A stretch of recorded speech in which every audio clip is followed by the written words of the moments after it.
Hello everyone, exercise 8.1 question number 6। Question number 6 क्या कह रहा है? If angle A and angle B are acute angles, एक triangle है जिसके दो एक्यूट एंगल हैं ए और बी, और हमें दिया हुआ है cos A equal to cos B. ठीक है, तो प्रूफ करिए angle A equal to angle B. देखिए, ये जो हमें क्वेश्चन दिया हुआ है, जो हमें प्रूफ करना है, ये एक एग्जाम्पल भी है। वो काफी लेंथी मेथड से कर रखा है और दो ट्रायंगल बनाकर उसमें समझा रखा है अच्छे से, नो डाउट। पर इसमें ये दिया हुआ ही नहीं है कि हमें दो ट्रायंगल लेने हैं, एक ट्रायंगल लेना है। इसलिए दो ट्रायंगल की हेल्प से करेंगे तो आप एग्जाम्पल को फॉलो कर लीजिएगा।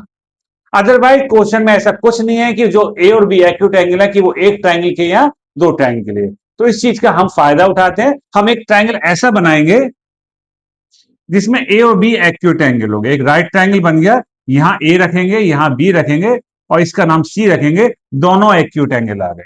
इसने क्या किया कि angle A and angle B are acute angles.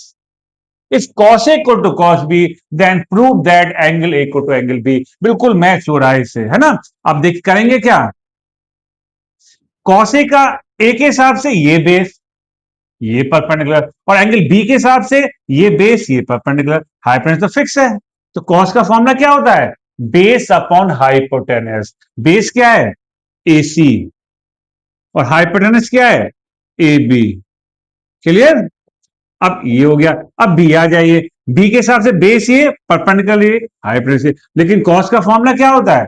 Cos का तो फॉर्मूला बेस अपन हाइपोटेनस ही होता है। तो बी के हिसाब से बेस कौन सा है? बीसी।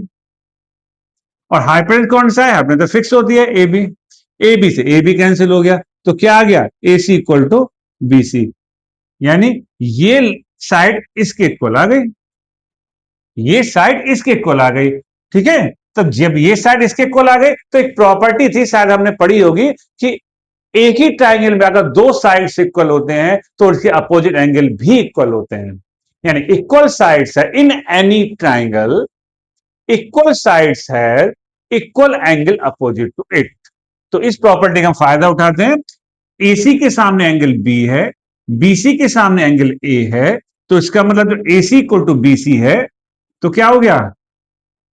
एसी के सामने क्या है? एंगल बी, और बीसी के सामने क्या? Angle A. कहां से? कि since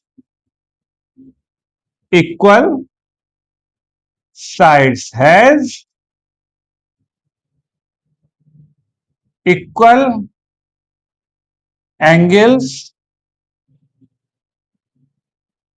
opposite to it, equal sides has equal angles opposite to it. ठीक, ये हमने यहां पर लिख दिया। क्लियर? तो इसका मतलब क्या हो गया? Angle A equal to angle B, यही प्रूफ करना था। ठीक है, और चाहो तो यहां लिख दीजिएगा इन एनी ट्राइंगल। क्लियर?